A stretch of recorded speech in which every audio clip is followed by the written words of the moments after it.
Consistent with our last discussion on capital budgeting, our plan today will be to finalize discounted cash flow technique by discussing the um, project duration.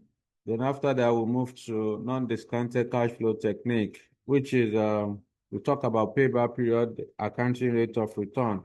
Once we are done with that, then we'll now discuss relevant cash flow. If we still have time, then we'll move to impact of inflation and taxation. So give and take. Today, we should be able to complete all relevant concepts underlying capital budgeting so that subsequently, what we are going to be doing in class is to solve illustrations. All right. So yes, today we are going to be looking at project duration.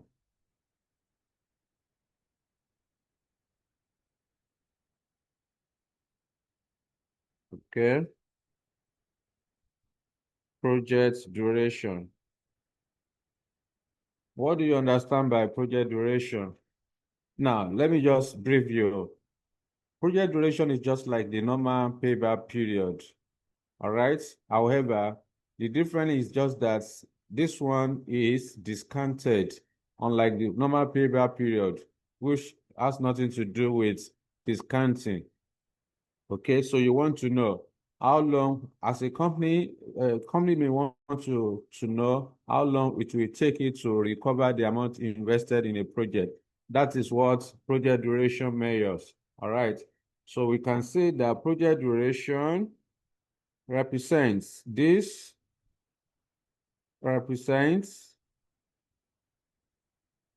average time taken, the average time taken to recoup or recover the amount invested in a project.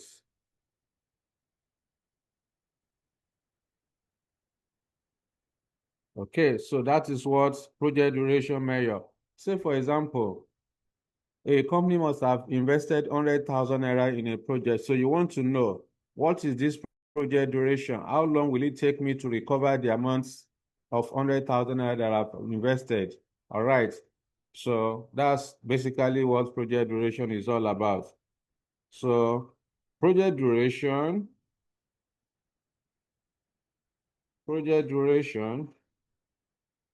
is similar. So the normal is similar to normal payback period.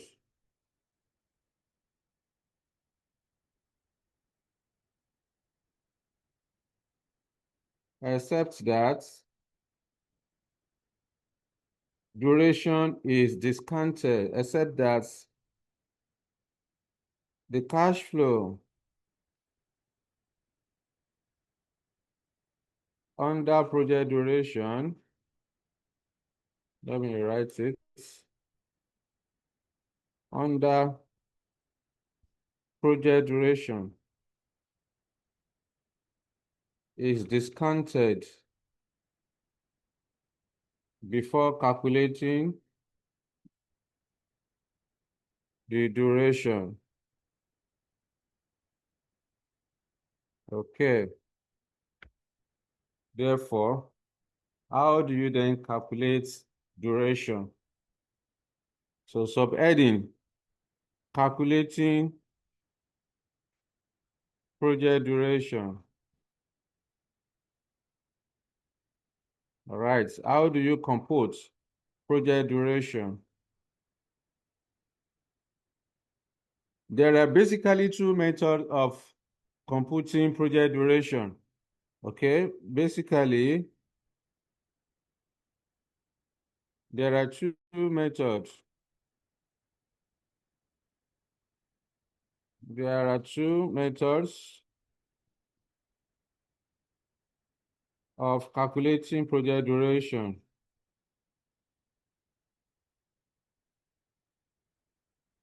Including one, We can use weighted average method. Weighted average method. 2, we can use present value method.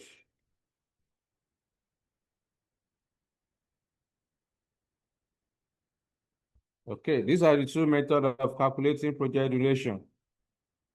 So it should be noted that any of the two methods will arrive at the same answer as project duration. Okay, let me put it down.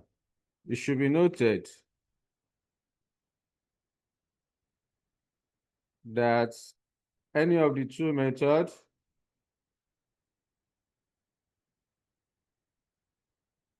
will arrive or will achieve the same results as project duration.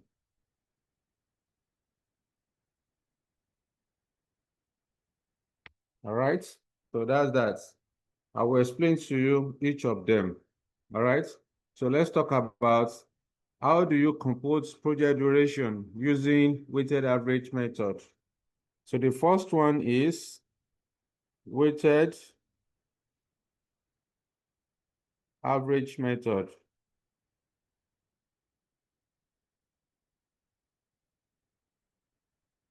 So to calculate weighted average method, the first thing you need to do,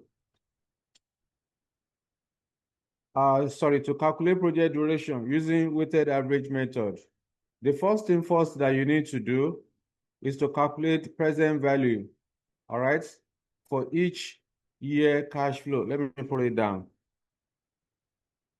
Steps. Step 1, calculate present value for each year cash flow. Then step 2, okay, let me tell you what you need to do. Calculate PV for each year cash flow by multiplying the cash flow with the discount factor, with the discount factor. Okay, then step 2, let me give a space. Step 2, you calculate the weights or calculate weighted average PV. Calculate weighted average PV. This is computed by multiplying the PV. The PV with the number of years, with the number, let me write it. What's wrong with you? With the number of years. Okay. Then step 3, you calculate project duration, estimates. Project duration using the formula below.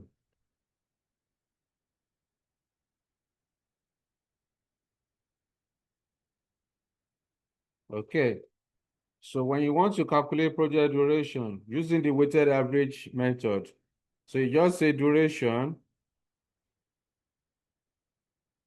is calculated as total weight divided by total present value.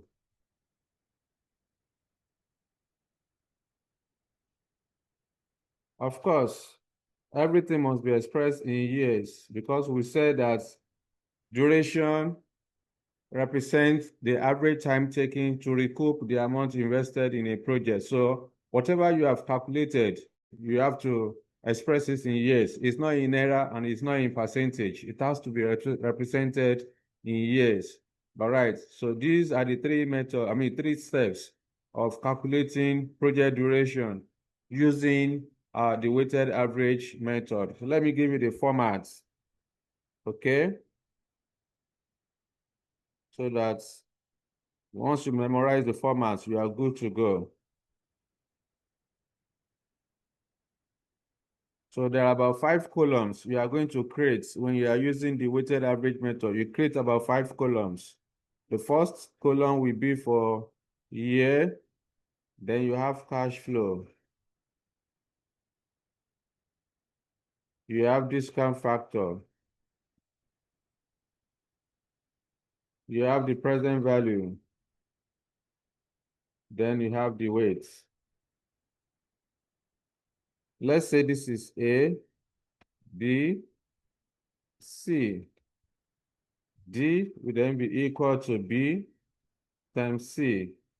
E will be equal to A multiplied by G. Okay. So let's say you have year 1 to 3. The useful life of this project is 3 years. So 1, 2, 3. So you pick the cash flow as given to you. You find the discount factor. To get the present value, you multiply the cash flow with the discount factor. Then you then add up the present value. All right, so you have the total here. Then also, to get the weights, you are expected to multiply the number of years for each line, for each year. For example, 1 multiplied by the present value, you put it there. 2 multiplied by the present value of year 2, put it there. 3 multiplied by the present value of year 3, put it there. Add everything together. That will give you the total weights. All right. So once you have the total weights, then at this stage, all you need to do is to calculate the project duration. So I would then say duration equal to, I've already given you the formula, so I don't need to rewrite it again. All right. So that's it. The total duration, duration will be calculated as total weight divided by total present value. That's all. It's as simple as that. Let me give you the second second method, which is present value method. Okay. Present value method. Under this method, what are you supposed to do? Again, there are about 3 steps, 3 procedures you are supposed to carry out. Step 1, you calculate present value for each year. Calculate PV for each year. Cash flow. Then step 2, of course, just multiply the cash flow with the discount factor. You get your present value. Then step 2, you determine the proportion of PV. Okay? Determine the proportion or percentage of PV of each year to the total present value. Okay? How do you do this? This can be computed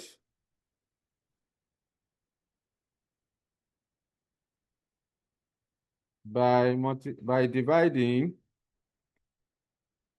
the PV of each year with the total present value. With the total present value. That's all you need to do. Then step 3. What are you supposed to do? You calculate the project duration. Estimate the project duration. How do you do this? This is calculated by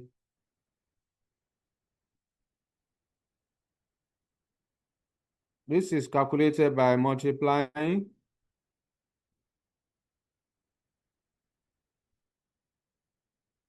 the PV, the proportion of PV by multiplying let's do it by multiplying number of years with the proportion of PV with the proportion of PV. Let me write it. Proportion of PV estimated in step 2 above. Okay, that's all you need to do. So calculate the project duration using the present value method. Let me show you the formats that you can use to do this. There are about 6 columns that you are going to create when you want to calculate project duration using the present value method. The first column will be number of years, cash flow, discount factor, then the present value. So you have the proportion of PV. Let me write that proportion, it's not clear.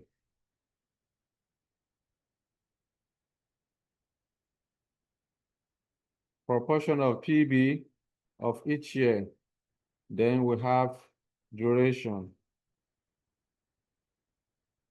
That's all you need to do. Let's say this is A, B, C, D equal to B times C, E, then F equal to A times E. That's all. It's pretty straightforward.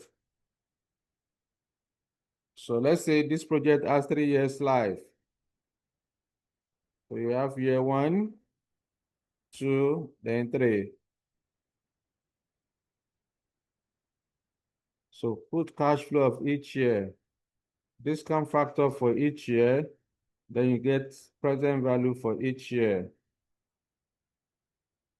Let me do that.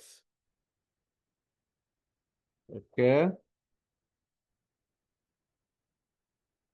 So here is total.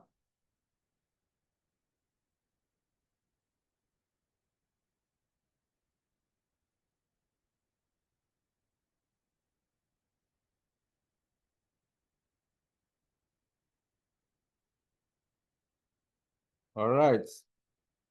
So you add up the present value of each year to get the total PV.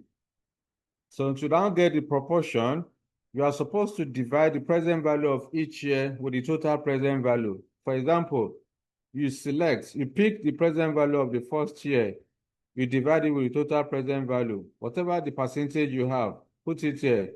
You pick the PV of the second year, you divide it with total present value. You get the percentage there. You take the PV of the third year, you divide it with total PV, you get the proportion for the third year. If you like, you can add up all the proportions. At the end of the day, it must be equal to 1, must be equal to 100%. Okay. Now to get the project duration, what you are supposed to do is to multiply the number of years with the proportion. You pick year 1, you multiply with the proportion of year 1, whatever you have, put it there.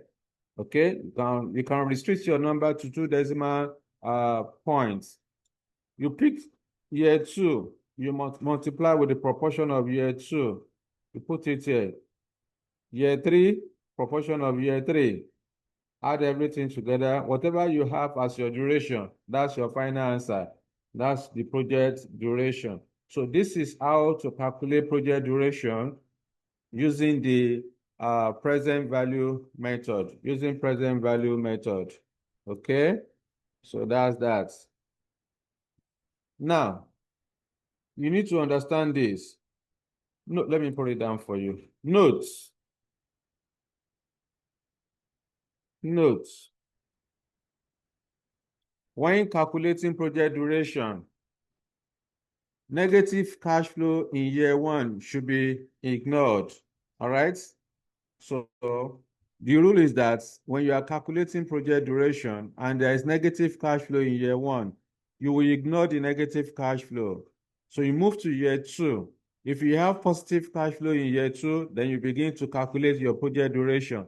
But if year 1 cash flow is negative, year 2 cash flow is also negative, but year 3 cash flow is positive, then you start calculating from year 3. So you will ignore year 1 and year 2 negative cash flow. The bottom line is that negative cash flow should be ignored. All right, in year 1. Okay, negative cash flow should be ignored in year 1. But if negative cash flow occur after positive cash flow in year 1, then the negative cash flow should be included. Let me put it down so that you understand. Note, if negative cash flow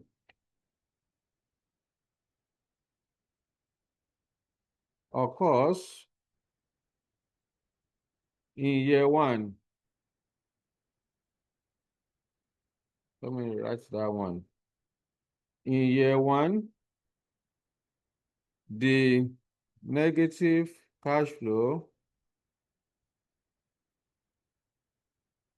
should be ignored.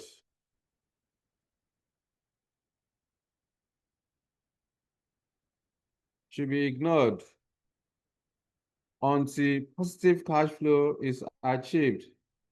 Until positive cash flow is achieved. Okay. That's what you need to do. Also, however, if negative cash flow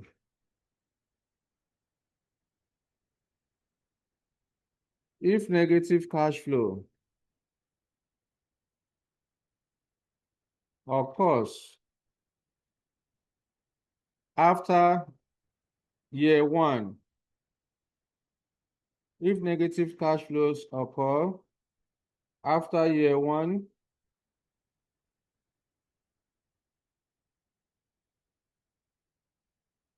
let me put it this way, occurs after a positive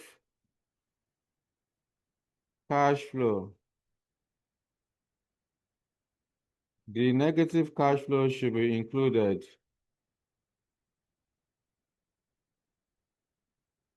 Should be included in the calculation of project duration. Okay? In the calculation of project duration.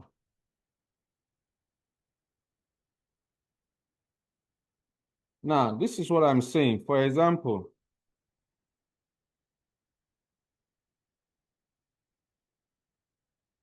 if you are, let's say, for example, you have 3 years, year one, cash flow, year one, year two, year three. Let's say in year one, you are given a cash flow of 500 negative. In year two, this project generates cash inflow of 1,000. Year three, there's a cash inflow of 1,200. So you have a cash flow like this. All right. So because the negative cash flow occurs in year one, because negative cash flow occurs in year one, so you are going to ignore year one negative cash flow. You start calculating from year two and then year three. So what it simply means is that when you are calculating your duration, here where you have this year one, because year one cash flow is negative, you are not going to include that year one. So it will be only for year two and then year three. So that's what you need to do. Once you are given a negative cash flow in year one, then you ignore the negative cash flow until the project starts generating positive cash flows. Okay? So that's that. Another example.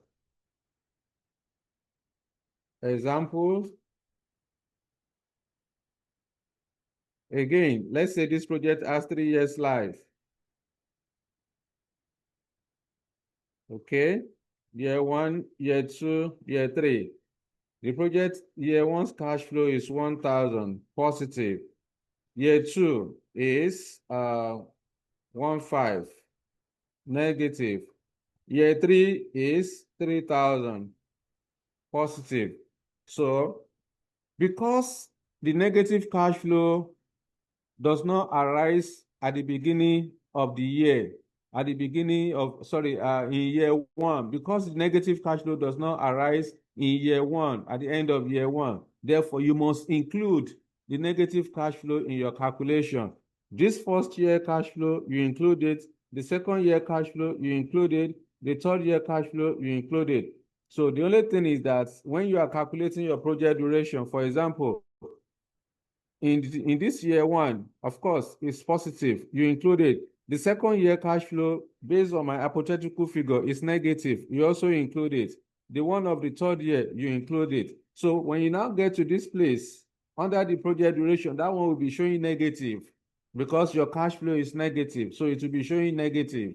All right. So sum up everything. Whatever you have is your answer. So that's what you need to do when you have a negative cash flow in between years. So what I'm trying to say in essence is that provided the negative cash flow does not occur in year one, you must include negative cash flow in your calculation. But if the negative cash flow occur at the end of year one, you ignore the year one cash flows. Then you begin to until the project start generating positive cash flows. Okay, let's say for example, another example. So still the same 3 years. So year one, year two, year three. Let's say in year one, we have a negative cash flow of 200. In year two, we have a negative cash flow of 500. Then in year three, we have a positive cash flow of 1,500. So because the project has not generated any positive cash flow, so you are going to ignore the cash flow of year one, negative cash flow of year one. You ignore negative cash flow of year two, then you include the positive cash flow of year three. So what I'm trying to say in essence is that provided the negative cash flow does not occur at the end of year one, the negative cash flow must be included. But if negative cash flow arises at the end of year one, then you have to ignore the negative cash flow until the project starts generating positive cash flow. So this is what you need to do as far as project duration is concerned. Okay, so that is as per that. I've already demonstrated for you how to calculate project duration using 2 different methods. All right. So that is that as per project duration. let's move to non-discounted cash flow method. Before we do that, let me know if you have any question for me before we proceed. Okay? Let me know if you have any question. If not, then let's talk about the non-discounted cash flow technique. All right, so let me stop sharing this and move to the other working note. Let's talk about payback period and then accounting rate of return. Okay.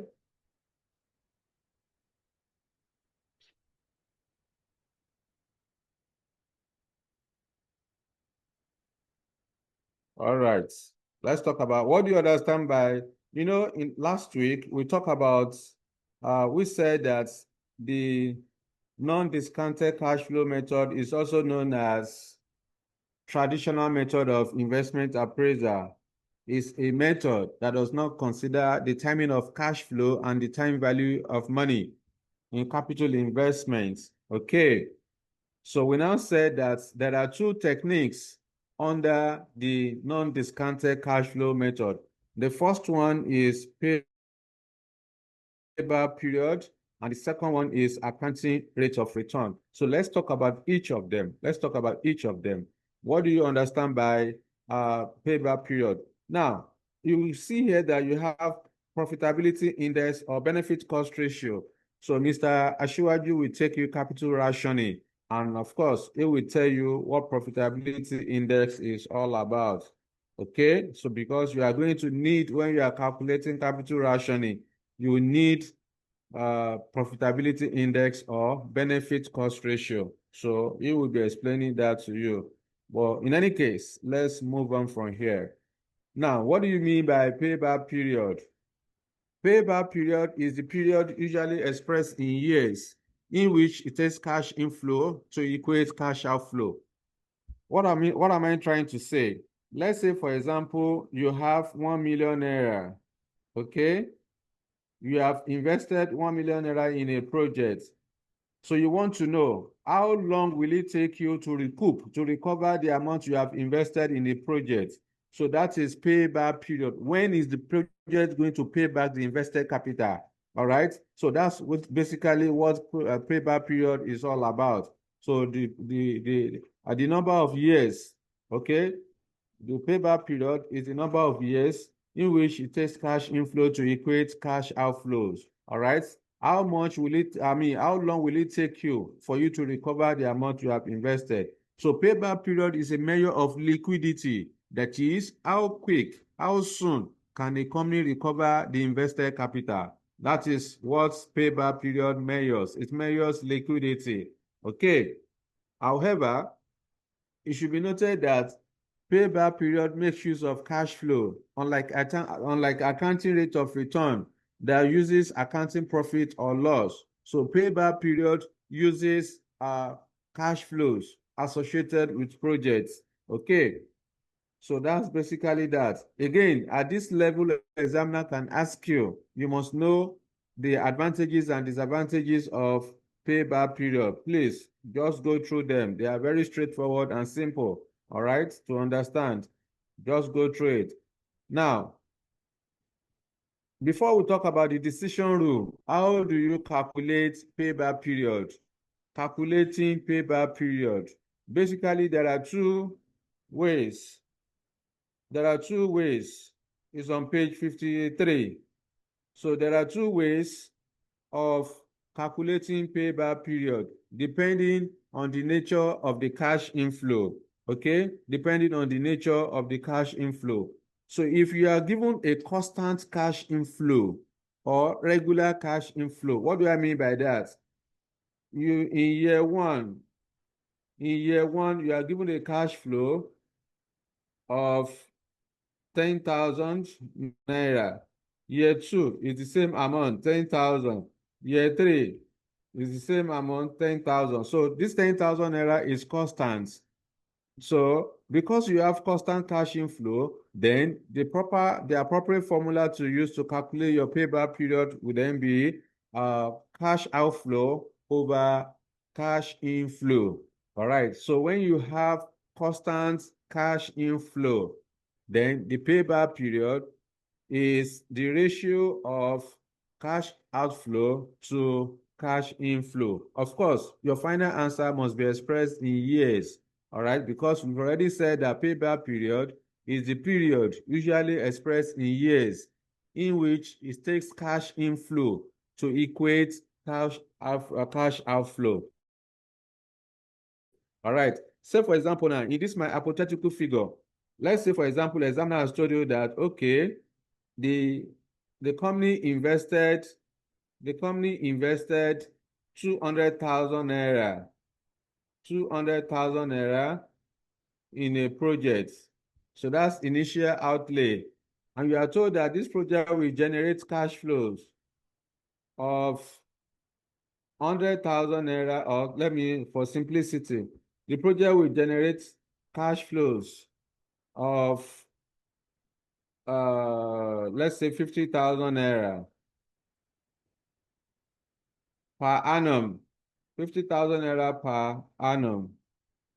And you are now told that the useful life of the project is 5 years. So because you can see this cash flows is constant at 50,000 naira. The annual cash flow is 50,000 naira. So it's constant for the next 5 years to be the same amount, 50,000, 50,000, up to year 5 is 50,000. So in this case, I don't need to worry myself to be using table to calculate my payback period because my cash inflow is constant. In this case, I would then say payback period is equal to, using the same formula that we have here, all right? So I will say payback period is equal to cash outflow. Cash outflow is the initial outlay of 200,000 I want to invest. So this should be 200,000 naira divided by the constant cash inflow. The constant cash inflow is the 50,000 that the project will generate divided by 50,000. Of course, my final answer must be expressed in years. Therefore, payback period will then be equal to 200,000 divided by 50,000. This should be 4 years. Okay, so which means that this project will pay back the 200,000 naira within 4 years. That's interpretation. It means that the project will pay back the 200,000 within 4 years. That's when the company will recover the amount invested. So this is how to calculate payback period when there is constant cash inflow. But the second one is where there is non-constant or irregular cash inflow. When you have irregular cash inflow, then in that case, you are supposed to use tabular method to calculate your payback period. What do I mean by non-constant or irregular? You can see, for example, in this format, this is the format you are supposed to use to calculate your payback period. You can see in this format that in year 1, you have 40,000 naira cash inflow. In year 2, 70,000. In year 3, 30,000. So it's not the same amount, unlike the first one, whereby you have 50,000 naira per annum. So in this second one, the cash inflows are different for each year. So that means they are irregular or non-constant. So when you have this kind of a cash flow and you want to calculate payback period, so it's better to use the tabular, you have to use the tabular method. So to use the tabular method, this is the format that you are supposed to use. So you create a column for year, you create a column for description of items, you create a column for cash flow, then you have cumulative balance. All right. Then to calculate your payback period, what are you supposed to do? You pick the initial outlay because you said that you want to know payback period measures liquidity. That is, how soon, how quick can a company recoup or recover the amount invested? This company has invested 100,000 naira and this project has generated 40,000 naira for year 1, 70,000 naira for year 2, 30,000 naira for year 3. How long will it take the company to recoup the 100,000 naira that have been invested? So in this case, you bring out your calculator. You start from year 1. Okay, you press the initial outlay. In this case, initial outlay is 100,000 naira. So I will press the the calculator, I will say 100,000 naira minus the first cash inflow of 40,000. So that means I have a balance of 60,000 naira at the end of year one. All right, I have a balance of 60,000 naira at the end of year two. I will move to the next cash inflow. So I will say 60,000 minus the next cash inflow. But you are going to put a stop. You are going to put a dash if the outstanding balance is lower than the next cash inflow. Like in this case, the outstanding balance of 60,000 naira is less than 70,000 naira. That's why you see me putting dash here. So you just put a dash, then you calculate your payback period. Okay?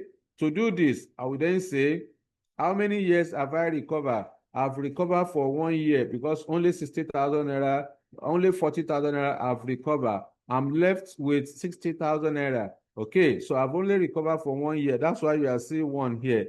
Then the next cash divide plus the outstanding balance. Outstanding balance is 60,000 divided by the next cash inflow. Next cash inflow is 70,000 naira. That's the 70,000.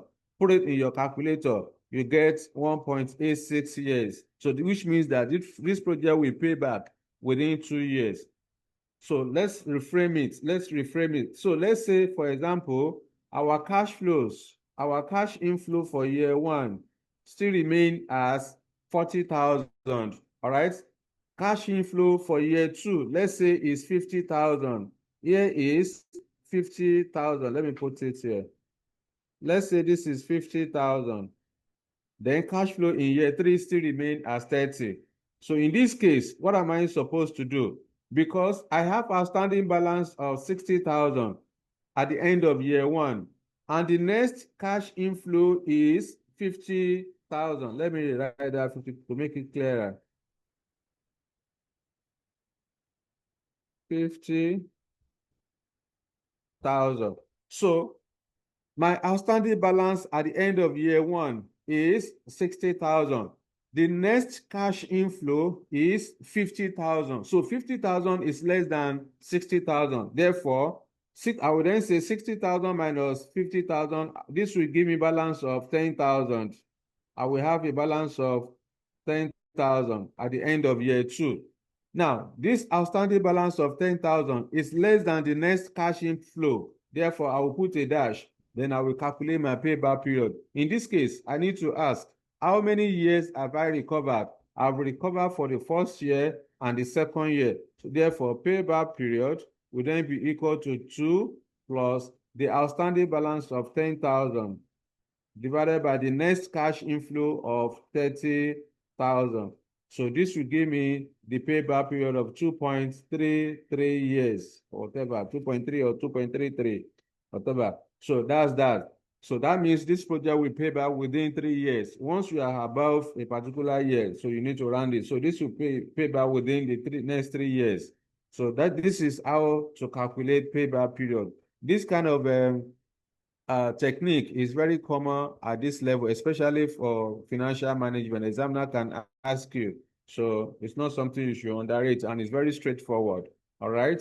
So that is how to calculate payback period.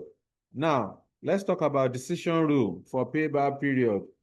So for independent projects, okay, I think, okay, this is decision rule. For independent projects, you accept if payback period is shorter than the management predetermined payback period. That's what you need to do.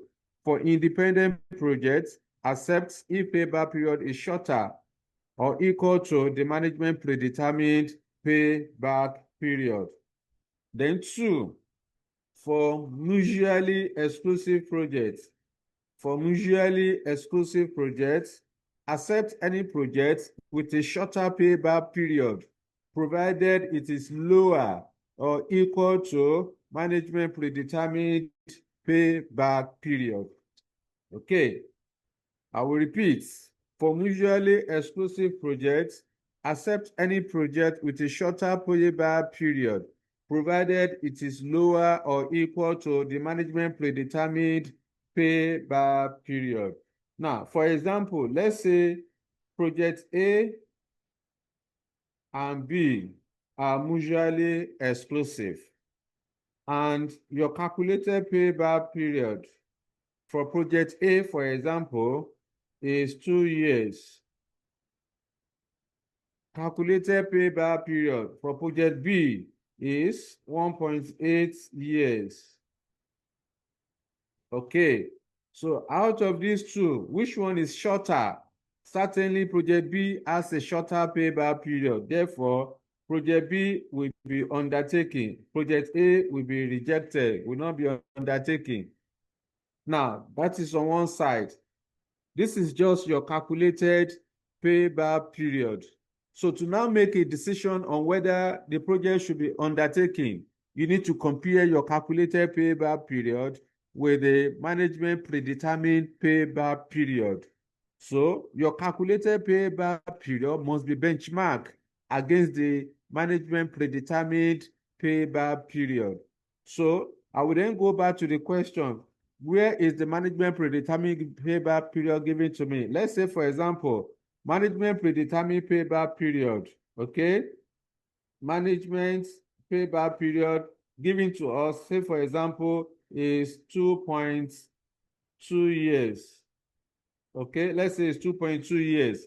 Even though that the two of them are financially viable because the two of them are below the management predetermined payback period of 2.2 years, but because they are mutually exclusive, only project B with a shorter payback period will be undertaken. All right. So you need to benchmark your calculated payback period with the management predetermined payback period.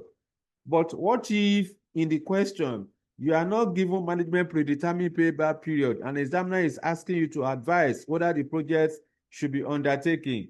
Of course, you know, as far as payback period is concerned, you have to benchmark your calculated payback period with the management predetermined payback period.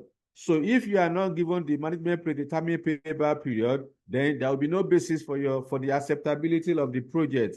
In this circumstance, what you are supposed to say is that, well, the project will pay back within the calculated year. Let's say it's 2 years. So you say the project will pay back within 2 years. However, since management predetermined payback period is not provided, therefore, there is no basis for the acceptability of the project. That's what you are going to tell the examiner, because the procedure is that once the once the management predetermined payback period is not given to you, then how do you want to benchmark whether the project is financially viable? Because as an investor, if I want to use, maybe in my organization, we use payback period to appraise, to evaluate project. So before we begin to execute the project, we would have determined that, okay, we should be able to recover our money within the next 5 years. If we are going to invest, for example, 1 million naira in this project, within the next 5 years, we should be able to recover our money. So that 5 years is the management predetermined payback period. So you then need to compare it with the calculated payback period. So what I'm now saying is that if the management predetermined payback period is not given to you, there will be no basis for the acceptability of the project. So that's basically that. That's the decision rule as far as payback period is concerned. Don't forget what I said. Each of the techniques, you must know their disadvantages, advantages, and disadvantages, and some of them are very similar. Okay, all right. So that's that. The last one is accounting rate of return. Let's talk about accounting rate of return. What do you understand by accounting rate of return? The accounting rate of return is a technique that relies heavily on the accounting profits or loss as shown in the financial statement of a company, okay? The accounting rate of return is a technique that relies heavily on accounting profit or loss as shown in the company's financial statement. Or you can say accounting rate of return is a technique that uses accounting information as indicated in a company's financial statement. So the accounting rate of return is also known as return on capital employed, or return on investment. Accounting rate of return is also known as return on capital employed or return on investment. The ARR is a measure of profitability, okay? Accounting rate of return is a measure of profitability, unlike the payback period, which measures liquidity, okay? So that is as per that. Now, one key important thing that you need to understand is that when you are calculating accounting rate of return, you need accounting profit or loss. You need accounting profit or loss. So this means that if cash flow is given to you, you need to convert the cash flow to accounting profit before calculating your accounting rate of return. You don't make use of cash flow when you are calculating accounting rate of return. It has to be accounting profit or loss. So if cash flow is given to you, you convert it to accounting profit or loss. I will show you how you are going to convert it later on. Again, please ensure you go through, read about the advantages and then the disadvantages of accounting rate of return when you are forming your notes. All right. How do you calculate accounting rate of return? Let's talk about how to calculate accounting rate of return.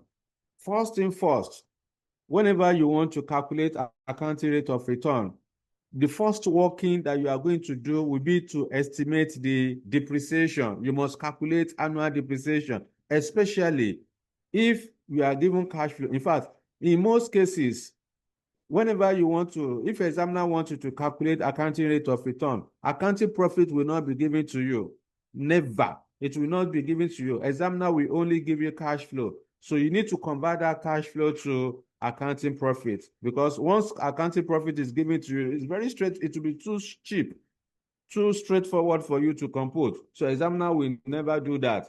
So if examiner wants you to calculate accounting rate of return, then you are going to be given cash flow. And it is implied that you know it. Examiner will not tell you to convert the cash flow to accounting profit. It's implied. So you must know what to do at the right time. So in this case, once you are given cash flows and you are asked to calculate accounting rate of return, then the first working you are going to do is to calculate depreciation. I will then say depreciation. Let me see. Okay, I don't need to write it out down again. It's already here. So to calculate the annual depreciation, you pick the initial outlay of the project. You less the scrap value. You divide it by the useful life of the project. So this will give you annual depreciation. If you have more than one project, that is, if you have mutually exclusive project, it's the same thing. Just use the formula, calculate for each of the project, you move on. That's the first working you are going to do. The second working that you are going to do is to determine average annual profit. The average annual profit is not there, so let me show you. So you calculate average annual profit. Okay? Average annual profit. AAP. How do you calculate average annual profit? So to get the average annual profits, you are going to pick the cash flow. Okay, you pick the cash flow of each year. Because of space, let me shorten it. Let me shorten the cash flow. So you pick the cash flow for each year. You less the depreciation. You less depreciation. So cash flow minus depreciation will give you accounting profit or loss. Okay. So to now get the average, divided by the useful life. So like I said, the difference between cash flow and depreciation will give you profit or loss. Profit or loss. So you now divide it by the useful life. Okay, so this will give you average annual profit. You do for each year. Cash flow of year one minus depreciation of year one. Cash flow of year two minus depreciation of year two. You are going to do, let's say the project has 5 years life. So you are going to do from year one up to year 5 like that. Then you now add up all the profit or loss, add them up together, add them together, then you divide it by the number of years. So that will give you average annual profit. So once you have the average annual profit, then the next working that you are going to do is to calculate average investments. Okay? You calculate average investments. So to get the average investments, of course, initial outlay plus the scrap value divided by 2 will give you average investment. Since you already have average annual profits, you already have average investment, then you can proceed to calculate your accounting rate of return. I would then say accounting rate of return is equal to average annual profit divided by average investment. Okay, all multiplied by 100%. So this will give you the accounting rate of return. That's it. That's all you need to do. That's all you need to do. All the non-discounted cash flow techniques are very straightforward. Okay, so that is for that. This is how to calculate the accounting rate of return. Then let's talk about the decision rule. Okay, let's talk about decision rule. Just like others, for independent projects, you accept if the calculated accounting rate of return is higher than or equal to the management predetermined payback period. I repeat, for independent projects, accept if the calculated accounting rate of return is higher than or equal to management predetermined payback period. Then number B, for mutually exclusive projects, accept any project with a higher accounting rate of return, provided it is equal to or greater than management predetermined payback period. I repeat, for mutually exclusive projects, accept any project with a higher accounting rate of return, provided it is greater than or equal to management predetermined payback period. Again, for acceptability of projects using accounting rate of return, your calculated accounting rate of return must be benchmarked against the management predetermined accounting rate of return. You will notice that for all the techniques under the non-discounted cash flow method, your calculated figures is usually benchmarked against management predetermined figures. That's what you should understand. When you are calculating payback period or accounting rate of return, you must benchmark, you must compare your calculated figure with the management predetermined figure, all right, for acceptability of a project. So that is what you should know. All right, so that is that as per accounting rate of return. Again, here, under the accounting rate of return, if management predetermined accounting rate of return is not given to you, there will be no basis for the acceptability of the project, because examiner can ask you, calculate payback period, calculate accounting rate of return, estimate NPV, estimate internal rate of return. Then number B, advice using accounting rate of return, whether the company should accept this project. So in this case, if you are not given management predetermined accounting rate of return, there will be no basis for the acceptability of the project. So what you are supposed to say is that, okay, the project's accounting rate of return is 10%, 15%, or 20%, whatever you have computed. Since you are not given management predetermined payback period, there is no acceptability. Then you then say that since management predetermined payback period is not given, there is no basis for the acceptability of the project. That's all. That is as per accounting rate of return. Now, there's one more technique we have not talked about. I told you last week that after we are done with payback period, then we need to mention it, we need to discuss it, which is discounted payback period. There's another one which is called discounted payback period. Let me put it down. Discounted payback period. So this discounted payback period is similar to the normal payback period. It's the same thing like the normal payback period. The same way you calculate normal payback period is while you are going to calculate your discounted payback period. The only difference is just that the cash flows are discounted to the present value equivalent before calculating the payback period. You know, when you are calculating normal payback period, you don't discount your cash flow. All right. All this cash flow, we did not discount them. You don't discount it. But when you now want to calculate the discounted, you want to calculate discounted payback period, first thing first, you must discount all these cash flows. You are going to use discount factor to discount it to the present value equivalent. So it is that present value you are going to use to calculate your payback period.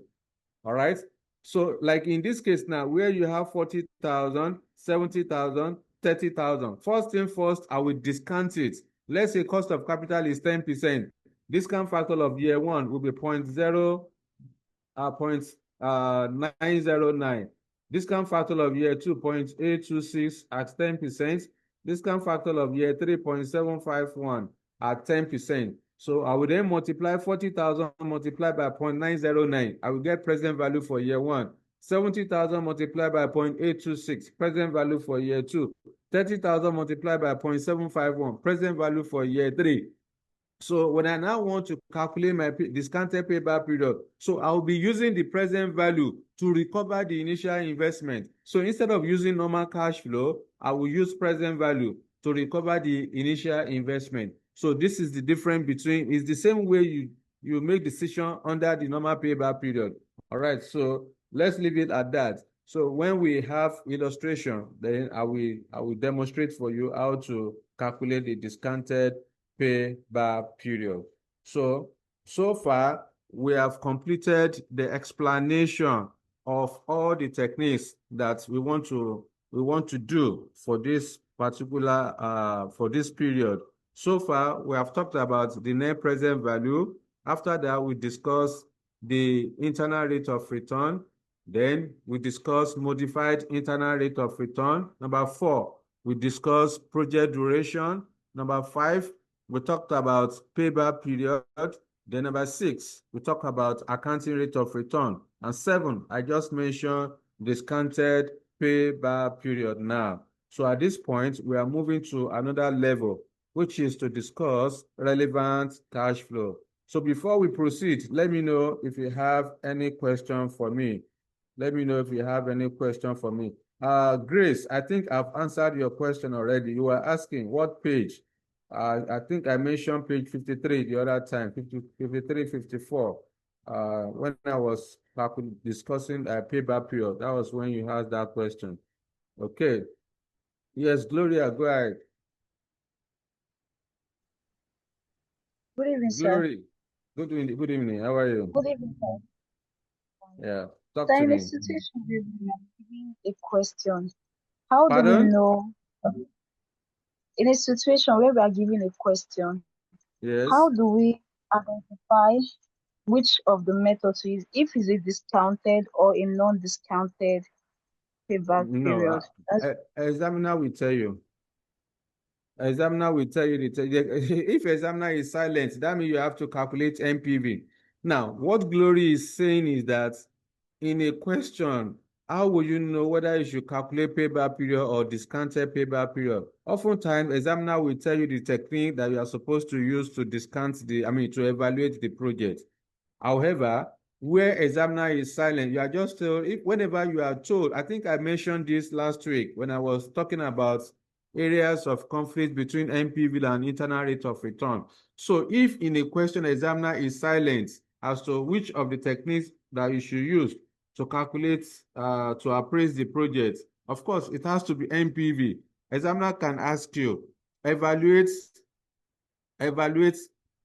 the project and advise, or examiner can also ask you, advise which of the project to undertake, or examiner can tell you to determine the financial viability, or examiner can say that advise whether the project is financially viable or whether the project is worthwhile. So you can see examiner did not mention any technique. So in that situation, your decision should be based on net present value. if examiner is not specific as to which technique to use to evaluate the project, it has to be net present value, because NPV is a technique that is consistent with the shareholders' worth maximization objective. So it is only NPV that is in consonance with the shareholders' maximization objective. So if where examiner is silent, you are not told which technique to use, then you have to use NPV. Yes, Abdulhamid, talk to me. Okay, good evening, sir. Thank you very Good much. evening. Yeah, what is the difference between discounted payback period and project duration? Because based on the explanation that you gave earlier, the project duration and the explanation of this discounted payback period look alike. Yes, the definition is similar, but they are different. The method of calculating it are different. Okay. So you can see when you are calculating the discounted payback period, you are doing it the normal way you do the normal payback period. This is the format for normal payback period. So this is the same format you are going to use. The only difference is just that instead of you to use normal cash flows, you need to use the present value. You must discount the cash flow first, but it's different from the project duration. You see? Okay. Okay, sir. Yeah. Thank you. You are welcome. So let's talk about relevant cash flow. Let me see if I have it. If not, then I will switch to the working notes. I think I should have relevant cash flow. Yes. Now, let's talk about relevant cash flow. See, on the day of your exam, especially if it's a compulsory question, if you are given capital budgeting question as compulsory, the question may be more than one page, all right? Then examiner will ask you to evaluate whether the project should be undertaken, evaluate and advise whether the project should be undertaken. So on that day, different kinds of cash flows will be given to you. The onus is on you. You have responsibility to be able to determine whether the cash flow given to you is relevant or irrelevant. That is essence of what we want to discuss now. How do you identify relevant cash flow? Just like some of you that are doing performance management, relevant costing under performance management. So this one is similar to that. How do you know which of the cash flow given to you are relevant cash flows? All right. So that's what we want to discuss. First thing first, what do you mean by relevant cash flows? All right. What do you mean by relevant cash flows? Relevant cash flows are those cash flows that are directly attributable. Okay. There are cash flows that are directly attributable to the project under consideration. Any cash flows of receipt and payments that relate to the project under consideration are called relevant cash flows. Therefore, in the determination of financial viability of a project, okay, the following items should be critically examined whenever you want to evaluate a project. All the line items you have below, you have to critically examine it to know whether they are relevant or irrelevant. The first item we are going to discuss is variable cost. What do you mean by variable cost? Variable costs are costs that are directly attributable. They are costs that vary according to proportion, according to activity level. Okay? So variable costs are relevant cash flows and should be considered. I repeat again, variable costs are relevant cash flows and should be considered. What are the examples of variable cost? For variable costs, you can have direct material cost, okay? Direct material cost. You can have direct labor in a question. You can have direct expenses. Then you can also have variable production overhead. Variable production overhead. These are the examples of variable cost. when you see any of these four line items in a question, they are relevant. You need to account for it. You have to consider it. They are relevant. Then the second one is fixed cost. What do you mean by fixed cost? Fixed costs are costs that have no sympathy for activity level. Okay, I repeat, fixed costs are costs that have no sympathy for activity level. That is, irrespective of the activity level, fixed costs will not change. So provided the fixed cost will not change, then fixed cost is irrelevant. Okay? Once the fixed cost will not change, it will remain constant. So irrespective of the decision taken, since it's not changing, then it is not relevant. Okay. Now, before we move to depreciation, let's talk about, I'm not sure it's here, it's not here. Let's talk about direct slash specific slash attributable fixed cost. Or let me merge it with incremental as well. Attributable or incremental fixed cost. So when you see any of these line items, either direct fixed cost, specific fixed cost, attributable fixed cost, or incremental fixed cost, they are relevant cash flow. You must include it in your calculation. Okay? When you are given direct fixed cost, specific fixed cost, attributable fixed cost, or incremental fixed cost, they are relevant cash flow. You must consider it in your calculation. Okay, so that's that. Then let's move to depreciation or amortization. Depreciation, amortization, or provision are non-cash items. That is, they do not relate to movement of cash. Depreciation does not involve movement of cash. Therefore, when you see depreciation in a question, it is not relevant because it's not a cash flow. You have to ignore it. When you are given depreciation, amortization, or provision, they are notional costs. They are not cash flow. So you must ignore it in your calculation. So let's talk about the next one. Let's talk about interest. What do you mean by interest? Interest is the compensation required by the providers of debt capital. When you borrow loan, all right, the interest you are going to pay on that loan is what we are talking about here. It's a compensation required by the providers of debt capital. It's the compensation for the use of funds for a specified future date, okay, for a specified period of time. Now, the issue now is that on the day of your exam, examiner may give to you the absolute amount of interest.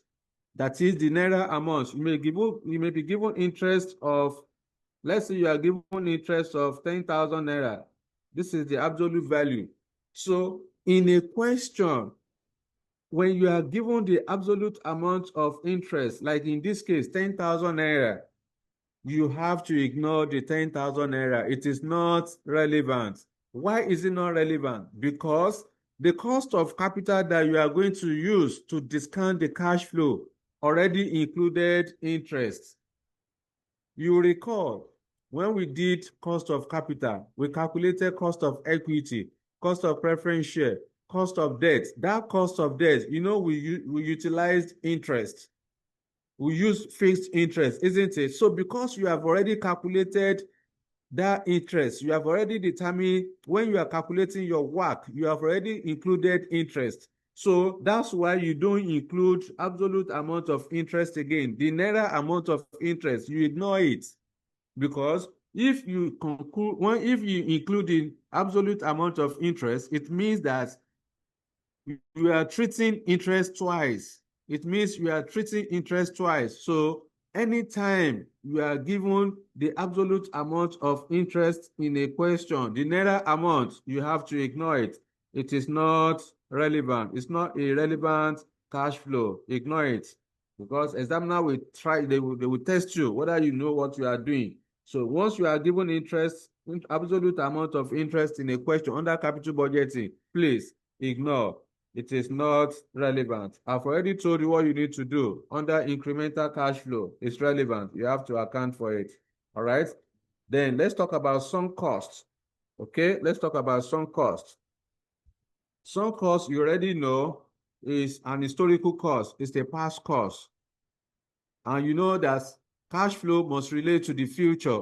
So what that means is that any cash flow that have been incurred in the past are irrelevant cash flow and should be ignored.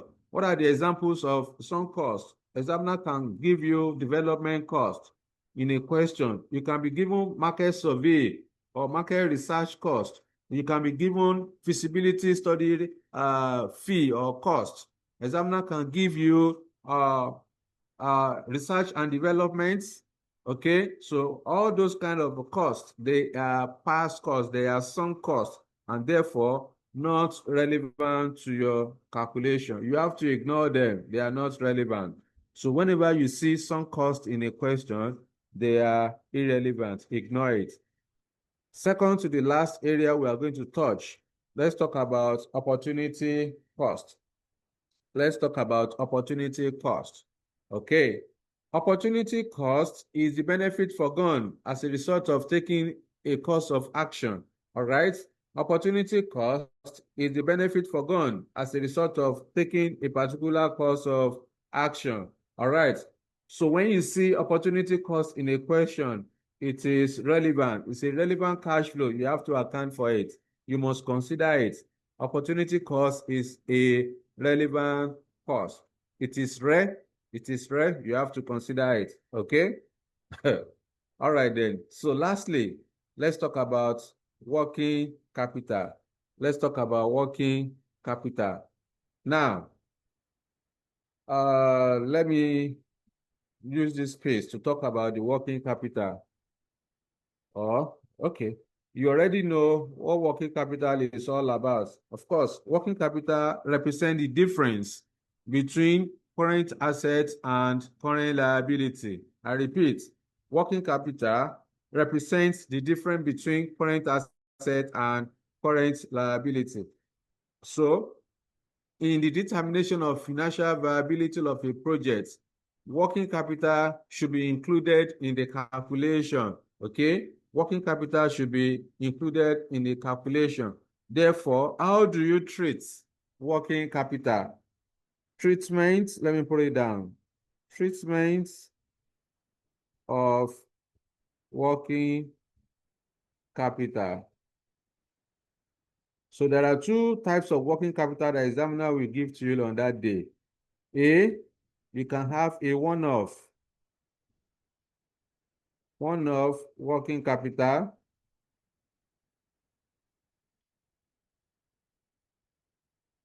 Then two, B, you can have incremental working capital.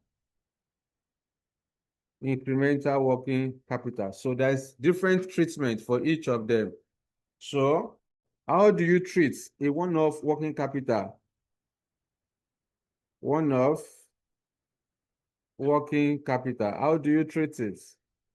This should be treated as a cash outflow in the year before the year of occurrence and recover fully at the end of the useful life of the project. I repeat, a one-off working capital should be treated as a cash outflow in the year before the year of occurrence and recover fully at the end of the useful life.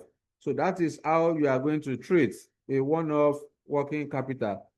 For example, let's say you are given a working capital of 5,000 naira. Okay, a one-off working capital of 5,000 naira in year 2, for example. You are told that this company will incur working capital of 5,000 naira in year 2. The rule says that the working capital should be treated as cash outflow in the year before the year of occurrence and then recover fully at the end of the useful life. Let's say the useful life of this project. Okay, the useful life of this project is 5 years. Okay, so to now treat this one-off working capital of 5,000 naira, I would then say, because this 5,000 naira occurs at the end of year 2, the rule says that I should treat it as a cash outflow in the year before the year of occurrence. Therefore, I will list it. I will say year 1, year 2, year 3, year 4, then year 5. So I will say working capital. You know that this working capital of 5,000 naira in my example occurs at the end of year 2. So instead of me to put it down under year 2, no, the rule says that you should record it. You should consider it in the year before the year of occurrence. Year before year 2 is year 1. So here would then be 5,000 naira. The rule says you should treat it as cash outflow in the year before the year of occurrence, then at the end of the useful life. In this case, the useful life is year 5. At the end of the useful life, you recover the entire working capital. When you say recover, so that means it has net off. 5,000 minus 5,000 equal to 0. With this, I've recovered my working capital, even though the present value will be different because of this timing of the cash flow. All right. So this is how to treat a one-off working capital. Let's say, for example, we are told that the working capital will occur at the end of year 5. So if the working capital will occur at the end of year 5, then in this case, I will not treat it like this. First thing first, this cash flow of 5,000 naira that will occur at the end of year 5, I will treat it as cash outflow in year 4. Then at the end of the useful life, which is year 5, I will recover the entire working capital. All right. So this is how to treat a one-off working capital. It should be treated as cash outflow. Look at it here. Working capital should be treated as cash outflow in year 0 or a year before the year of occurrence and recover fully at the end of useful life. Just say working capital should be treated as cash outflow in the year before the year of occurrence, then recover fully at the end of useful life. You can only treat it as cash outflow in year 0 if the working capital occur at the end of year 1. Okay, so that is the treatment of a one-off working capital. What if it's an incremental working capital? So how do you treat it? Incremental working capital. So the incremental working capital should be treated similar to a one-off working capital, except that only the increment should be considered. I repeat, incremental working capital should be treated the same way as a one-off working capital, except that only the increment should be considered. Okay, so how do you then treat incremental working capital? Let me explain. Let's say, for example, you have year 1, year 2, year 3 for simplicity. So your examiner now give you working capital. Working capital of year 1 is 100 naira. It's 100 naira for year 1. Working capital of year 2, 120. Working capital of year 3, 150. So this is information given to you in the question. So you now want to treat working capital. Of course, you cannot recognize 120, 150 for year 2 and 3 because first thing first, you will see that the working capital has increased from 100 to 150 between the 3 years. Working capital has increased from 100 to 150. Therefore, first thing first, I need to determine the incremental working capital. To get the increment, let me manage this place. To get the increment, I will pick the first year working capital given to me, which is 100. This 100 has increased to 120 by 20 naira. The 120 has increased to 150 by a difference of 30. So when you add the total, when you add it up, this will give you a total of 150. So with this, I've considered the incremental working capital. The rule says that the working capital should be treated as cash outflow in the year before the year of occurrence and then recover fully at the end of the useful life. Therefore, I can then come here, relevant year. The working capital that occur at the end of year one, this 100 that occurs at the end of year one, I will treat it as cash outflow in year 0. Because the rule says it should be treated as cash outflow in the year before the year of occurrence. Year 1 is the year of occurrence. Year before year 1 is year 0. So this 100 at the end of year 1 will be treated as 100 cash outflow 100 in year 0. The 20, the incremental working capital of 20 in year 2. Year before year 2 is year 1. Therefore, this one will be cash outflow at the end of year 1. The 30 that occurs at the end of year 3 will be treated as cash outflow in year 2. Then the useful life of this project is 3 years. So at the end of year 3, I need to recover the entire working capital. 100 plus 20 plus 30 will give me 150. So with this, of course, I will then say in year 3, I will recover 150. So this is how to treat incremental working capital. When or where there is incremental working capital, only the increment should be considered.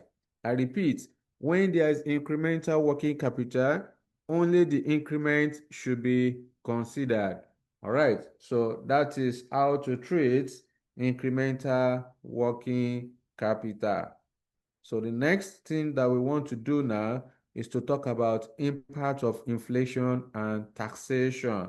So let me know if you have any question before we proceed to discussing the effect of inflation and taxation. All right, let me know. If not, then let's proceed. Yeah. Yes, sir. Yes, Femi, talk to me. Even though Okay, you did sir. not raise your hand. Oh, okay. I thought the floor is open. Yeah, go ahead.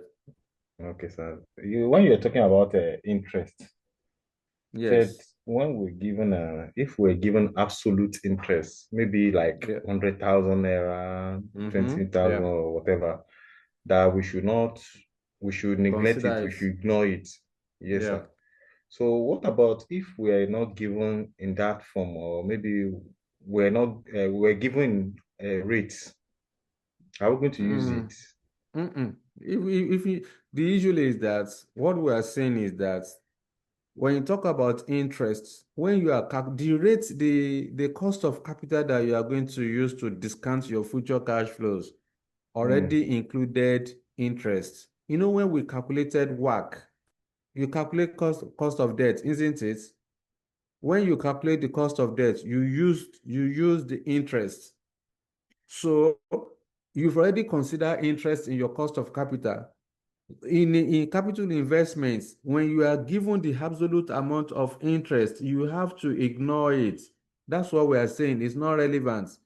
Even if you are given as a rate, it's not relevant because you don't need interest rates. What you are looking for is your cost of capital. Do you get? So whether you are given absolute amount of interest or you are given the interest rates, when you under capital budgeting, you don't use interest at all. Okay, sir. Thank you, sir. You are welcome. So let's talk about impact of inflation and taxation. First thing, we start with the inflation. Of course, everybody knows the meaning of inflation, all right? So you can say inflation is a general increase in the prices of goods and services, resulting in a decline in the purchasing power of money, all right? As a result of inflation, the value of money will drop. The value of money is the amount of goods and services that money can buy at a particular period, okay? So as a result of inflation, the purchasing power of the money will decline, will fall. All right. Generally, there are two types of inflation. we have general inflation, and we also have specific inflation.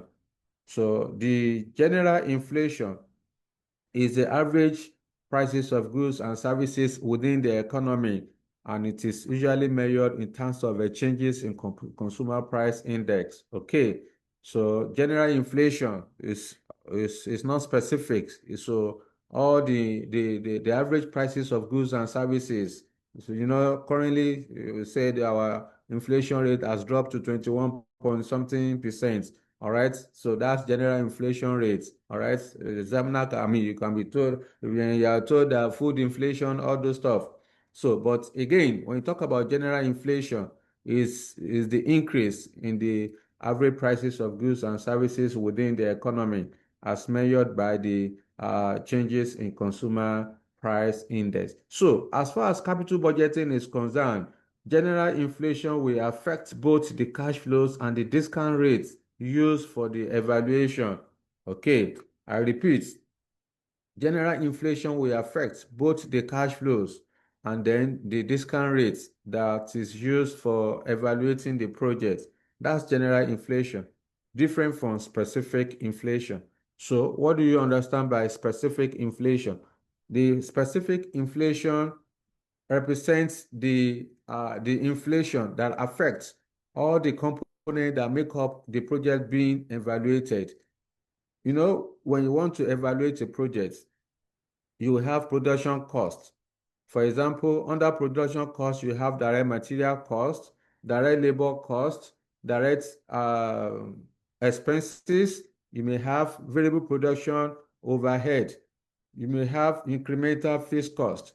You may have revenue or sales. So each line item that make up the project, like I just mentioned, the revenue, the material cost, the labor cost, all those line items will be affected with different inflation rates.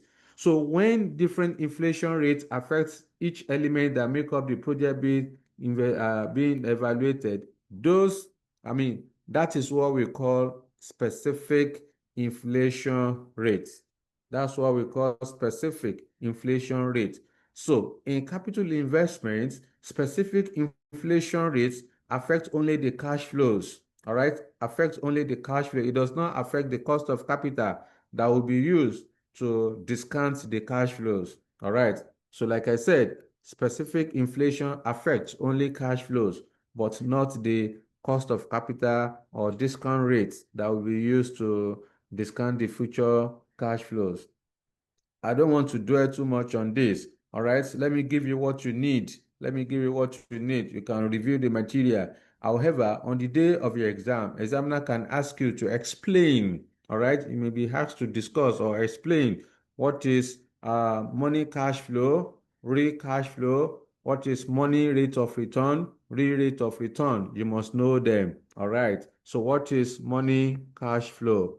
Money cash flow is the cash flow that include the possible effect of inflation. Okay, money cash flow is the cash flow that include the possible effect of inflation. They are inflated cash flow. Okay, money cash flows are inflated cash flow. They are cash flow that already been inflated.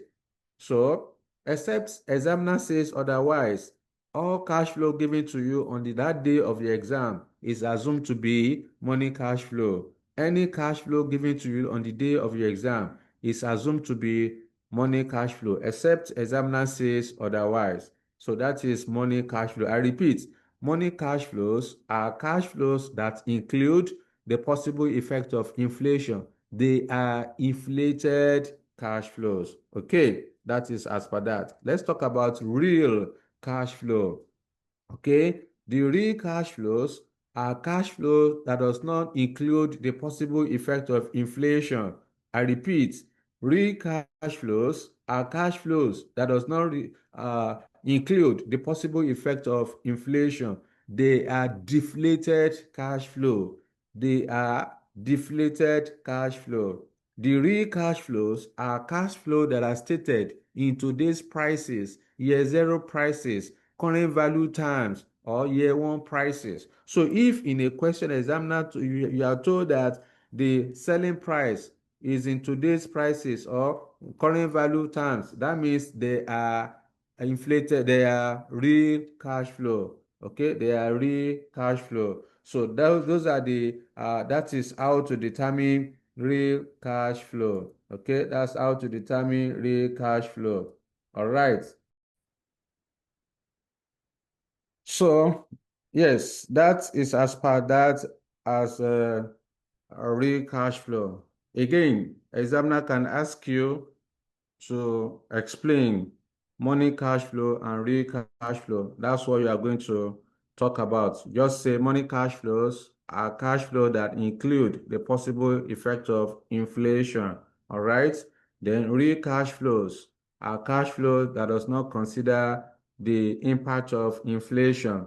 They are cash flows that are stated in today's prices, year zero prices, year one prices, or current value times. All right, so that is as per that. And I also said that except examiner says otherwise, all cash flows are assumed to be money cash flows. All right, so now as you have money cash flow and real cash flow, we also have money rate of return and then real rate of return. Let's talk about each of them. Let's talk about each of them.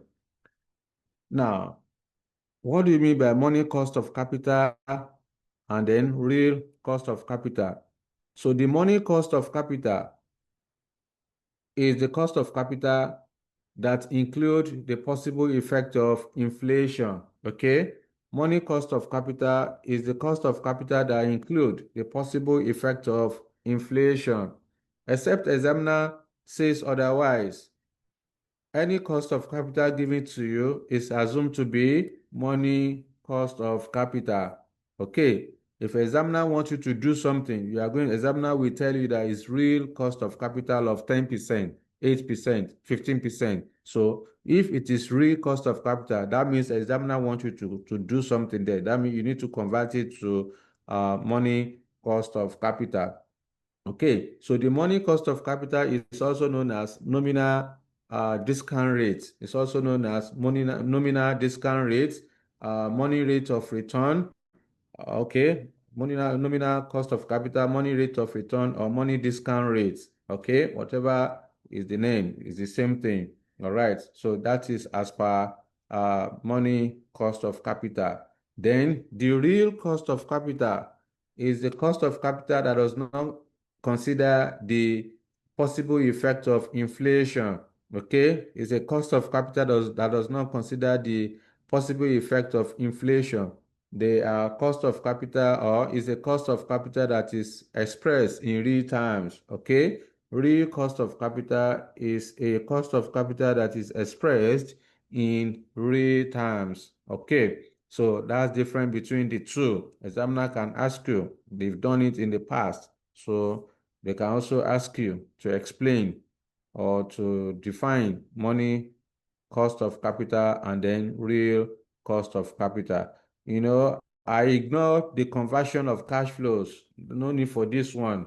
You can read it and understand, but again, it's implied. When we are doing calculation, we don't mention this. Just go ahead with your calculation. I will show you when we get there. So that's what I ignore that. But you can read it and gain one or two things there, especially the effect of inflation on the discount rate.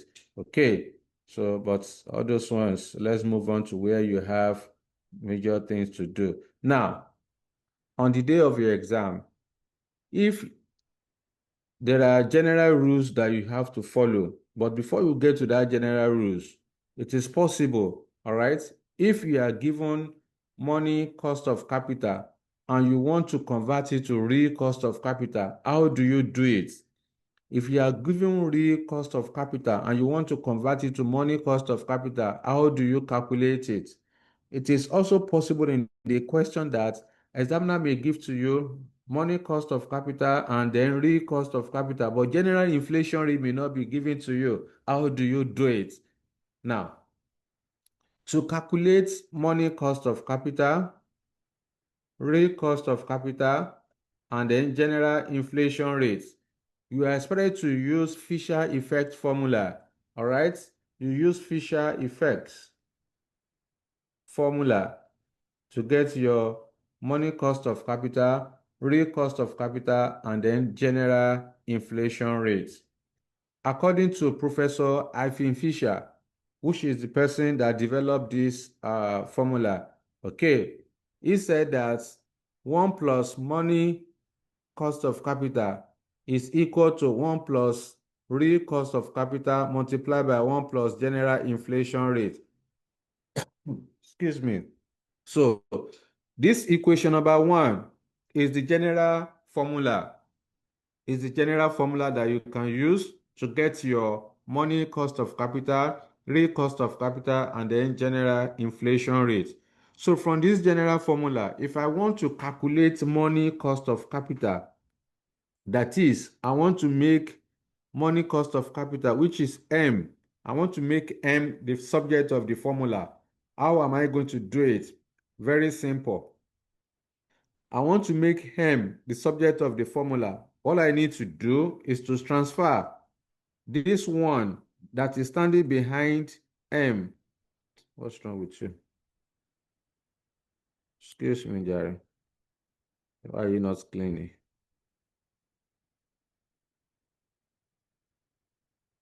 Instead of you to clean, you are painting. Did I ask you to paint? Okay, so if you want to calculate money cost of capital from this general inflation, all right? So I want to make M the subject of the formula.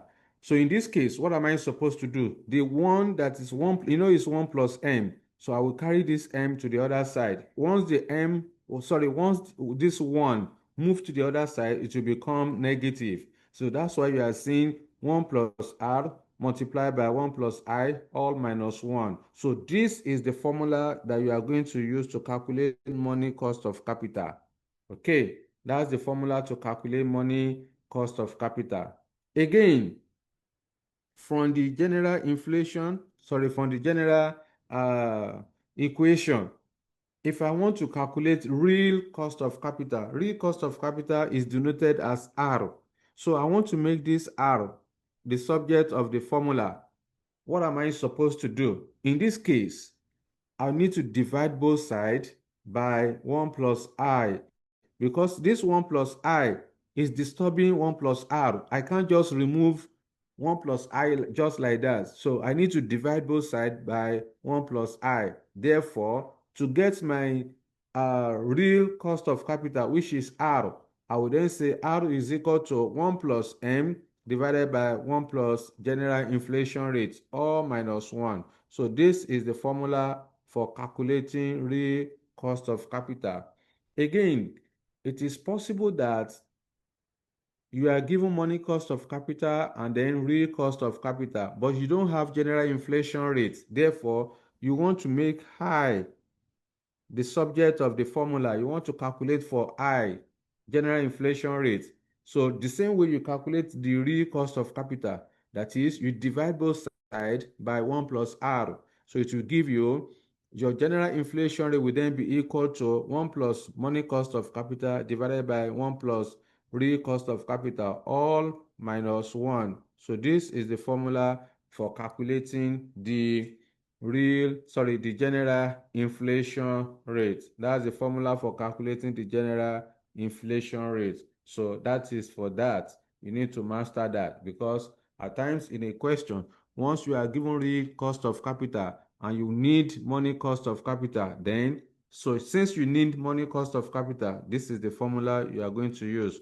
If in the question you have money cash flow and you need you are given real cash flow and you need real cost of capital, but money cost of capital is given to you, then you need to convert the money cost of capital to real cost of capital using this formula. So that is as per that. Now let's talk about general rules.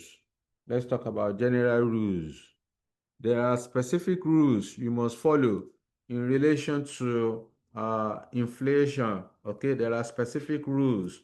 Rule number 1 is that money cost of capital should be used for money cash flow. Okay, Rule number one, money cost of capital should be used for money cash flow. Then rule number two, real cost of capital should be used for real cash flow. Then rule number three, money cost of capital should not be used for real cash flow. Money cost of capital, let me clean this. Money cost of capital should not be used for real cash flow. Then rule number four, real cost of capital should not be used for money cash flow. These are specific rules you must follow. That's a given. Then finally, this is very important. This is what you are going to be making use of on the day of your exam. Now, notes where cash flows are stated, where cash flows are stated in year one prices or first year prices, inflation should start from year two. I repeat, where cash flows are stated in year one prices or first year prices, inflation should start from year two. Meaning that once you are given year one prices, it means that that year one price is the base year price. And you don't inflate the base year price because the base year price should be used for inflating the subsequent years. So once you are given first year price, you don't inflate that first year price. You need to start inflating from year two. Now, the fact that I said you are going to start inflating from year two does not mean that your N will be equal to 2. No, your N will still remain as 1. Only that you are not inflating year 1. You are start inflating from year 2. So that will be your formula will then be, for example, your formula may be 1 plus inflation raised to power N. This is the formula if you want to. Let's say, for example, you want to convert real cash flow to money cash flow. Okay, so that will be 1 plus R, 1 plus general inflation rates, then multiply by N. So in this case, I want to start, let's say I'm given a first year, my selling price is in first year price. So that first year price, I will not, let's say the project has 3 years life.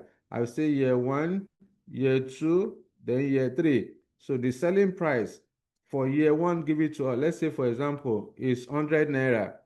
All right, you are given a selling price of 100 naira in year 1. So in this case, when I now want to get my selling price for year 2, I would then say 1 plus I.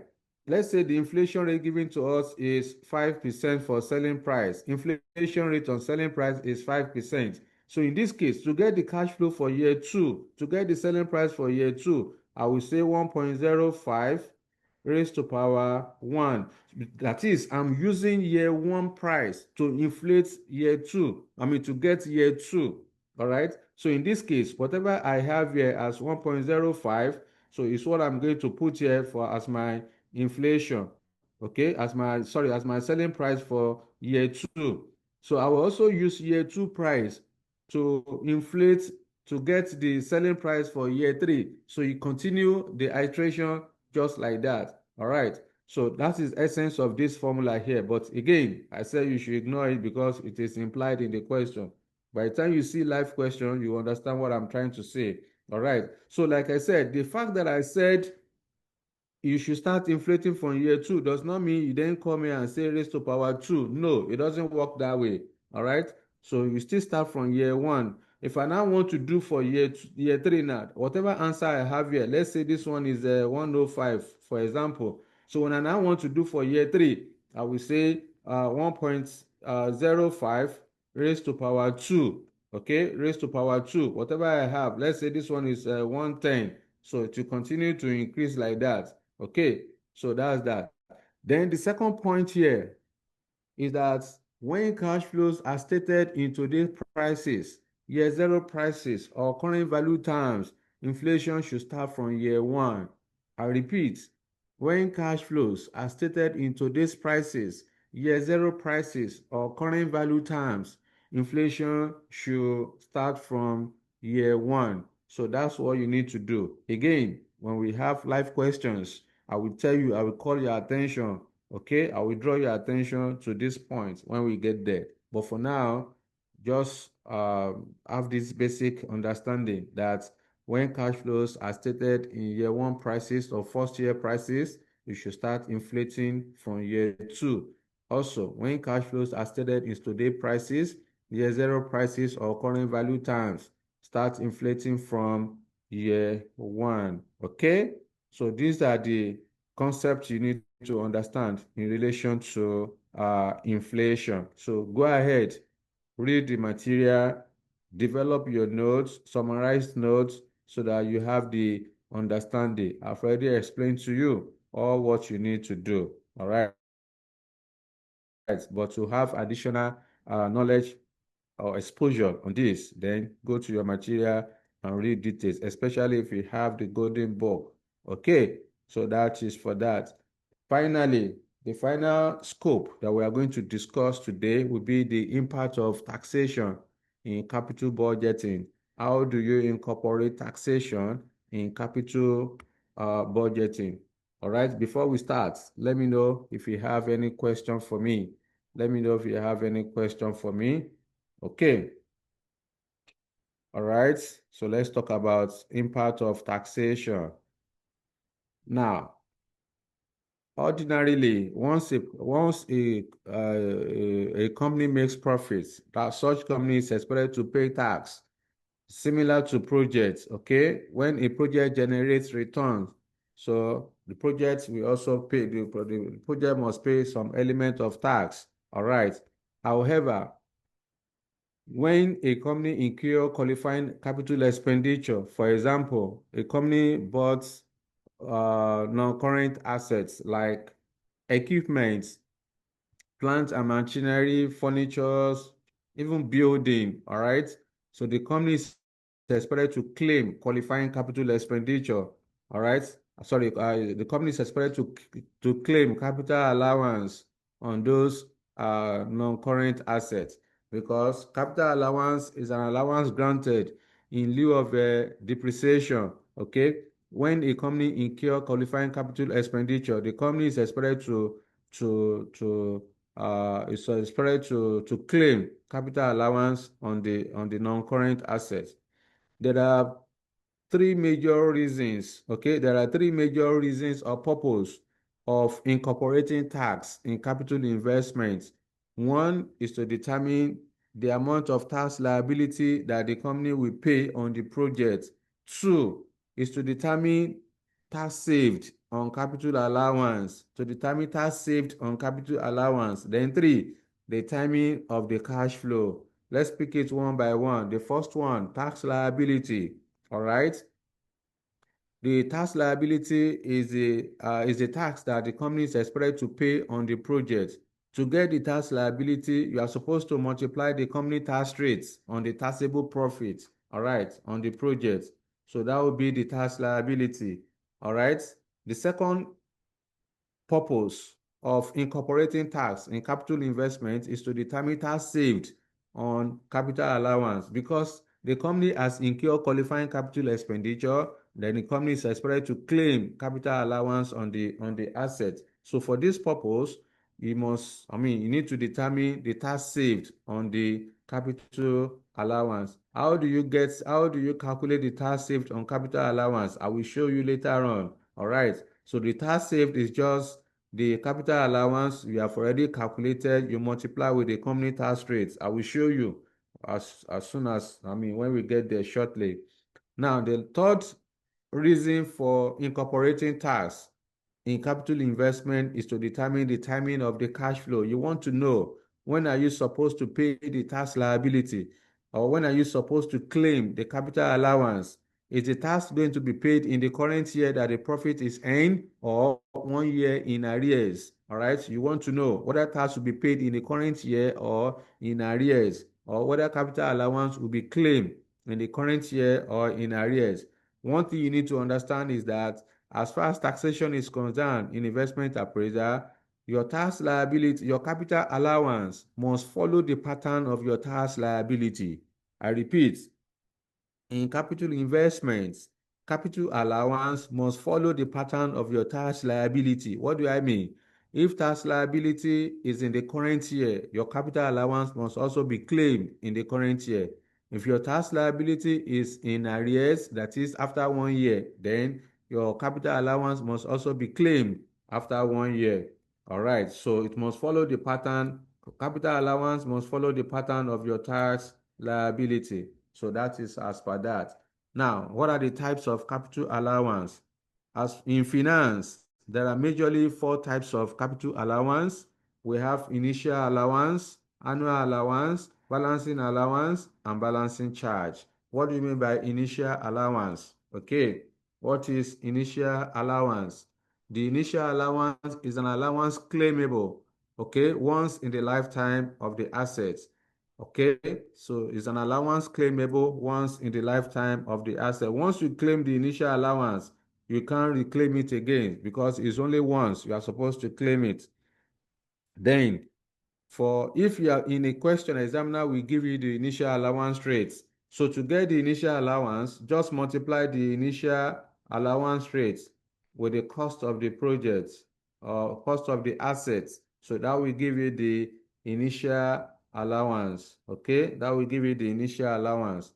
Then, of course, the annual allowance is an allowance claimable every year until the final disposal of the assets. All right.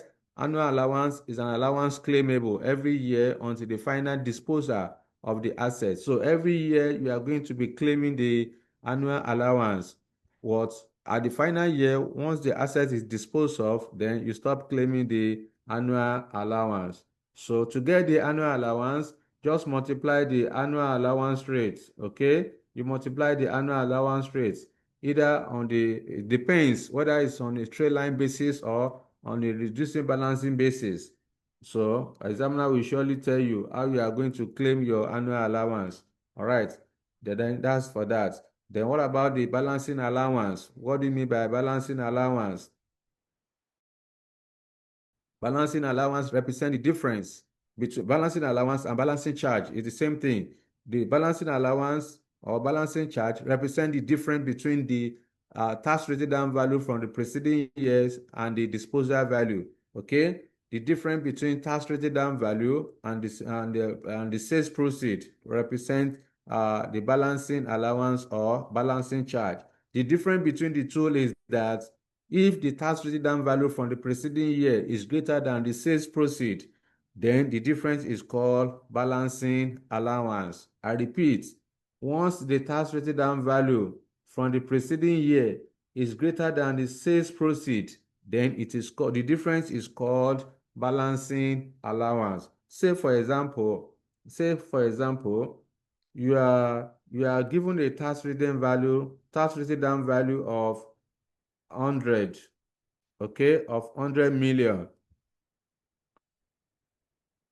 in 2024. So in 2025, the asset is now disposed of at 80 naira, at 80 million. So because the asset that worth 100 million was disposed of at 80 million, so that means the asset is sold below the value. So in this case, the difference of 20 million is what is known as balancing allowance. That's why we are saying that balancing allowance will occur when the tax down value from the preceding year is greater than the sales proceed. Okay, so that is that. So all you need to do, for balancing allowance, of course, this is also known as taxable profit. All right, so that's for that. Then for the balancing charge, it's still the same thing, different between tax down value and sales proceed. But as far as balancing charge is concerned, if tax down value from the preceding year is less than the sales proceed, the difference is called balancing charge. Let's say, for example, in 2024, you are given a written down value of 200 million. You have a written down value of 200 million. Then this asset is now disposed of for 250 million naira. The asset that worth 200 million was disposed of for 250 million. That means the company has earned additional gain of 50 million from disposal of the asset. Therefore, that extra profit or gain that the company has earned at disposal, the extra must be taxed in the hand of the company. Therefore, the company will pay tax on that extra of 50. That is what is known as balancing charge. That is the balancing charge. So that's different between the balancing charge and the balancing allowance. Okay? So that is as per that. Then we are almost getting to the final of our concepts. Then the next thing is let's talk about methods of calculating capital allowance. Majorly, there are two methods of calculating major capital allowance in finance. The first one is straight line depreciation method. The second one is reducing balance basis. Okay.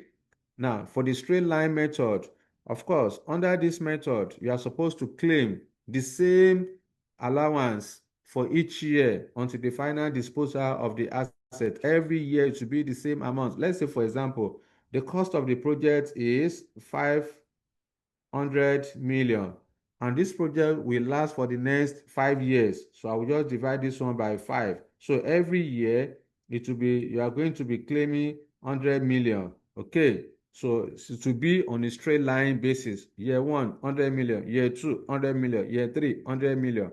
So until the final disposal of the assets, when you are going to consider the disposal value or the sales proceed. Okay. So that is as per that. Then for the reducing balance basis, now under this, of course, your capital allowance will be computed on the tax rated down value. So every year, the first year will be your annual allowance will be a percentage or will be deducted from the cost of the asset. Then subsequently, it will be on a deduction from the tax rated down value. Okay, so that's what we are going to do under the reducing balance basis. Okay. I think I've already talked about the timing of the cash flow, so don't need to waste our time on that again. Tax can be paid or capital allowance claimed either in the current year or 1 year in arrears. So we've talked about that. Then, what are the major reasons for calculating capital allowance? The essence of capital allowance is to reduce tax liability. Okay? You are claiming capital allowance for the purpose of reducing your tax liability, because if you purchase non-current assets, if you incur qualifying capital expenditure and you don't claim your capital allowance, that means the tax liability you are going to pay will increase. All right. So to reduce your tax liability, you have to claim your capital allowance. So the primary purpose of capital allowance is to reduce your taxable profits, and then, of course, the final reduction in your tax liability only when a company incurs qualifying capital expenditure. Then, now, how do you calculate tax saved on capital allowance? So this is the format. Whenever you want to calculate tax saved on capital allowance, this is the format you are supposed to follow. All right, you can use this format. All right, there is another method, but I always like to show this one so that you don't get confused. All right, so this one is more straightforward. So to get the tax saved on capital allowance, first thing first, you must decide how you want to reduce your tax liability. Do you want to use capital allowance to reduce your tax liability, or you want to use tax saved on capital allowance to reduce your tax liability? Whichever one you are going to do, you get the same answer. Say, for example, if I want to use capital allowance to reduce my tax liability, I will just first thing first calculate my capital allowance for each year. To get my capital allowance, I will go to the question, am I given initial allowance rates? Of course, if I'm given initial allowance rate, I will multiply the initial allowance rate on the cost of the asset. I will also multiply annual allowance rate on the cost of the asset for the year 1 only. I will add the two of them together, then I will come and less from the cost of the asset. So this will then give me the capital allowance for the first year. To get the capital allowance for the second year, so I will deduct the capital allowance rate. I will multiply the capital allowance rate on the tax rated down value. So I will get the capital allowance for the second year. The difference between the two will give me tax written down value for the second year at the end of second year. Let's say in this format, the useful life of the asset is 3 years. Therefore, when you want to determine the capital allowance for the final year, you must consider the difference between the tax written down value from the preceding year and the sales proceed scrap value at disposal, whether it will result in balancing allowance or balancing charge. So if it's a balancing allowance, it's a plus. If it is balancing charge, it's a negative. Okay, it's a negative. All right. So that's so if I now want to use capital allowance to reduce my tax liability, after I've calculated capital allowance for each year, for example, this is capital allowance for the first year, capital allowance for the second year, then capital allowance for the third year. So if I'll first of all calculate my capital allowance, then I will now go and calculate my tax liability separate. To get my tax liability, I will pick the taxable profits. So sorry, I will pick the profits, available profits for each year. I will first of all less the capital allowance, then I will now multiply tax liability on the taxable profit to get my tax liability. So that is for that. But if I want to use tax saved on capital allowance to reduce my tax liability, I don't need to stress myself to be calculating two different tables. Okay, I don't need to be doing two different tables. I will just use tax saved to reduce my capital allowance, sorry, to reduce my tax liability. In this case, to get the tax saved, we are supposed to multiply the company tax rate on the capital allowance. Capital allowance for the first year, I will multiply, let's say for example, company tax rate is 30%. I will say 30% of the tax of the capital allowance in year one, 30% of the capital allowance in year two, 30% of the capital allowance in year three. Whatever I have, I can add up everything together. So that will give me the total capital allowance. Okay, so that's all you need to do. So from my profits, I will then less the tax saved on capital allowance to reduce the tax liability. Okay, so that's what you are supposed to do. Again, when we get there, you see the way we are going to treat it. All right. So that's that. So tax saved on the capital allowance. First thing first, after my profits, I will less my tax liability. Then I will consider my tax saved on capital allowance. The difference between the tax liability and the tax saved on capital allowance is the net amount of tax that I'm going to pay. All right. So that is as per that. That is as per that. Let me see if I have the format. So there's no format here. Let me show you in the working notes. So we're almost there. We're almost there. Right on time. Okay. So let me show you the format. Anytime you want to calculate NPV, internal rate of return, adjusted present, especially when you have multiple variables in the question, you are given revenue, you have variable cost, you have incremental attributable fixed cost, you have working capital, all right? You have scrap value, you have inflation, you have taxation. In that case, you are supposed to use the columnar format, all right? You are supposed to use columnar format to calculate your NPV. So let me show you the columnar format. All right, let's use the working notes. Okay, formats for calculating NPV. This is for multiple variables. Whenever you have multiple variables, this is the format you are supposed to use. Say, for example, you want to calculate NPV. So I would then say calculating net present value. So like I said, this format should be used when you have multiple variables. So let's say this project has 3 years life. So you calculate for year 0, year 1, year 2, year 3. Then you can create a column for workings. Okay, especially when you have a voluminous question. This is the format you are expected to use to make life easy for you. So starting from this format, the first item will be the sales or revenue. You can have revenue. Let me use sales so that it will be easier for you to understand. Sales. How do you determine your sales? You go to the question. Are you given selling price? If you have selling price, are you given inflation? If there's inflation, you need to first of all inflate the selling price. Once you have inflated the selling price, then you multiply with number of units sold. That will give you your total sales. Then you come and post. You post your total sales, working number one. It's also possible in the question you may have variable costs like direct material, direct labor, direct expenses, variable overhead. Once you are given variable cost, then you come and post variable cost.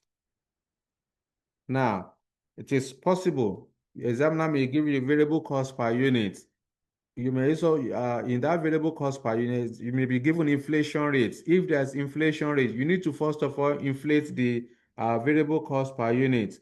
So for the respective years. So once you have inflated it, then you now multiply the inflated variable cost with the units produced. Whatever you have, you come and post. It's a minus, a cash outflow. Let's say this is working number two. Also, you go back to the question. Are you given incremental fixed cost, direct fixed cost, attributable fixed cost, or specific fixed cost? Whatever the nature of the fixed cost, provided it is relevant. So you come and post specific fixed cost. Okay. So that's our example. We are using specific fixed cost. Again, you go back to the question, do you have inflation rate for specific fixed cost, if any? In this case, there may not be any need for you to calculate, to inflate, to go and do working for specific fixed cost, because this one does not have anything to do with number of units. Therefore, you can even inflate directly on this page. So just multiply the fixed cost of the first year. You inflate it with the inflation rate. You continue to inflate like that. Okay? Put it, it's a cash outflow. Again, if you have done working separately, no worries. Put the working note there. All right?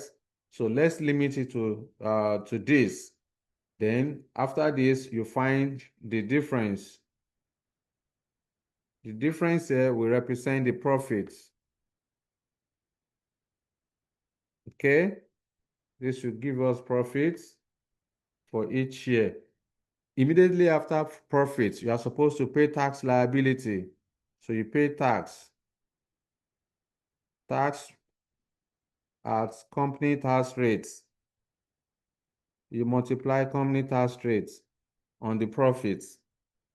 So in any year that the company make a loss, you don't pay tax until the company makes profits. Now, at this stage, you need to consider, how are you going to pay your tax? Is it in the current year or 1 year in arrears? Based on our hypothetical figure in this format, our assumption is that tax is paid in the year profit is earned. Therefore, I will multiply the company tax rate on the taxable profits. So I will post, it's a cash outflow. All right, so that's that. Then the next one is for me to consider tax saved on capital allowance.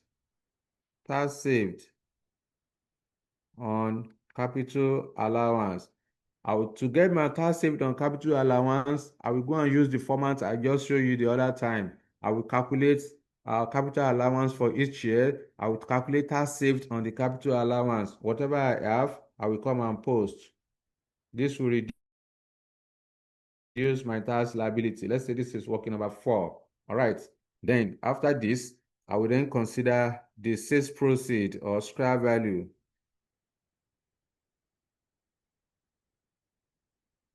Scrap value usually will occur at the end of the final year. So it's a cash inflow. Then I will consider initial outlay. Initial outlay, that's the project cost at the beginning. So this one will be at the beginning of the project. Then I will consider working capital, if any. Working capital. So from these hypothetical figures, our assumption is that working capital will occur at the end of year one. So if the company incurs a one-off working capital at the end of year one, so we are supposed to treat it as cash outflow in year zero. And at the end of the useful life, you recover the entire working capital. Let's say that's working number 5, for example. Okay. Then at the end of this, you determine your net cash flow. So here will be negative, positive, positive, positive, for example. Okay, so this represents net cash flow. After the net cash flow, you need to, at this net cash flow, you can use any technique. You can use NPV, you can use internal rate of return, you can calculate adjusted present value by calculating the base case NPV. All right. So, but again, we are using NPV here. So I will then discount this. I will have my discount factor.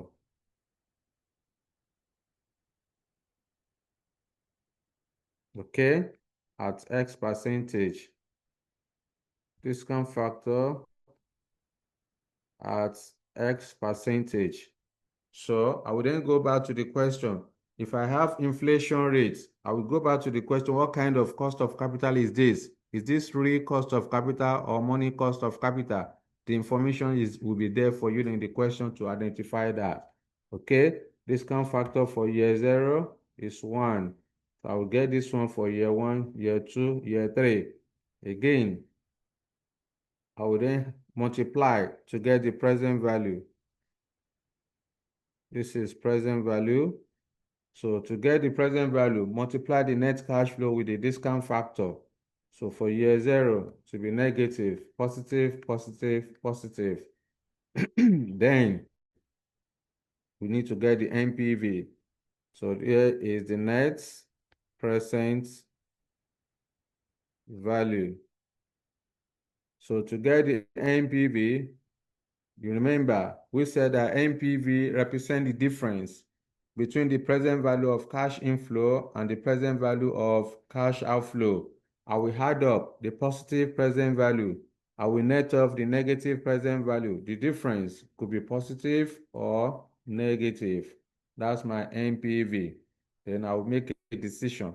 If my NPV is positive, I will say the project should be undertaken. If NPV is negative, the project should not be undertaken. So that is that. This is how to calculate NPV using a columnar format. And with this, we are done with the explanation of capital budgeting concepts. So in our next class, what we want to do is to start illustrations. So what we are going to be doing for the next 2 periods are basically illustration. If I'm able to solve 4 different questions, that will be fine. Okay, so that is as per that. That is as per that. So let me know if you have any question for me before we close the class. Let me know if you have any question for me. Otherwise, we close the class and we'll move to the next time by the grace of God. Now, let me just as a reminder, for those of you that are yet to buy your golden book, I will encourage you to get it on time, because time and time wait for nobody. This is a very solid material that you need that will help you. It will help you greatly as far as financial management is concerned. This is the book that you need to ask your financial management exam. All right, and the good thing about the book is that you will use it. You will use it for financial management, and when you get to professional under strategic financial management, so you will still use the book. All right, so it's a very solid material, value for great value for money, great value for your money. So I will advise you get it on time and start using it. Start using it. Okay, let me reshare, start using it. Okay, where is it? I want to show you in case, yeah, I want to increase the size, okay? Now, say for example, this is the cost content. This is the cost content. For example, now at this level for financial management, you are going to do introduction to financial management. Okay, you do introduction to financial management. You learn about corporate finance, Nigeria financial system. So at this Nigeria financial system, you need to read about uh, the capital markets. Okay, you read about capital markets, talk about the market hypothesis, the weak, strong, the weak, semi, and the semi-strong hypothesis. So now, like I mentioned to you when we started this topic, we don't know yet if mathematics of finance will be part of the topic, part of the topics under financial management. So since we don't have the ICANS study pack for now, so but again, if you have it, it's going to be part of your scope for FM, then we are still going to do mathematics of finance. Cost of capital, we just did it. Capital investment decision is what we are currently doing. Capital rationing, Mr. Shiwaju will take you. Risk and uncertainty, I will take you. Asset replacement decision, Mr. Shiwaju will take you. Specific investment decision, I will take you lease and then hire purchase. Then working capital management is part of your syllabus. I will take you that. Sources of finance, I'm not sure sources of finance is part of your FM. If it is there, then you do it. Capital structure. Mr. Ashwaju has already taken you capital theories of gearing. So portfolio theory, I will take you. Capital asset pricing model, I will take you. Dividend policy, Mr. Ashwaju is currently taking you, I think. Financial statement analysis, Mr. Ashwaju will take you. That's where you have ratio. Corporate failure. Corporate failure is now under performance management. So you don't need this one under financial management. So capital reconstruction is not part of the topic under financial management. It's in SFM, strategic financial management. Merger and acquisition is not part of your syllabus, but you are going to do business valuation, okay? You are going to do small business valuation. Currency risk management, you are also going to do it. Almost everything you have here, you will do. You don't need bond valuation is not part of your syllabus. Interest rates risk management, yes, is there. All right. Option pricing is not there, I think. I'm not sure option pricing is part of the scope. No. The international capital budget, all those ones, they are under strategic financial management. So the objective of the examiner is that, of course, because the SFM syllabus it was too loaded before. So in order to his and to make it more strategic. They want examiner wants to train the student, prospective chartered accountants to be when they get to the final level to focus on those areas of the strategic financial management that are strategic to create value. All right, because right now there's nothing. Things are changing. Finance is evolving. Gone were those days. Of course, we still have chief financial officers. So, but now it's now called chief value officers. So it's all about value creation. So gone were those days when accountant or chartered accountant will just be crunching number every now and then. So it's gone beyond that, and that's the direction of the examiner. So examiner want to show, they want to train, you want you to be trained such that you'll be think more strategically rather than just 1 + 1 = 2. It's gone beyond that going forward. All right. So that's one of the reasons why the syllabus of SFM is broke down into different series by saying, okay, let's have financial management at skills level. Let's have strategic financial management at professional level. to ease the burden on the professional level student. All right. So that is as per that. Okay, again, so all these things, they are all in details for each chapter. There are a whole lot of things that you are going to learn about that. So I will encourage you, get it on time and start using it. The earlier you get it, the better for you. So just send me the DM or WhatsApp. You get the more information on this. Okay. So that will be the end of today's class. By the grace of God, we are going to meet again next week when we are going to start calculations. Okay. We are going to start calculations. All right. So that will be that from me to you. I want to say thank you for holding on and for waiting behind. I will see you next time by the grace of God. Good night, everyone.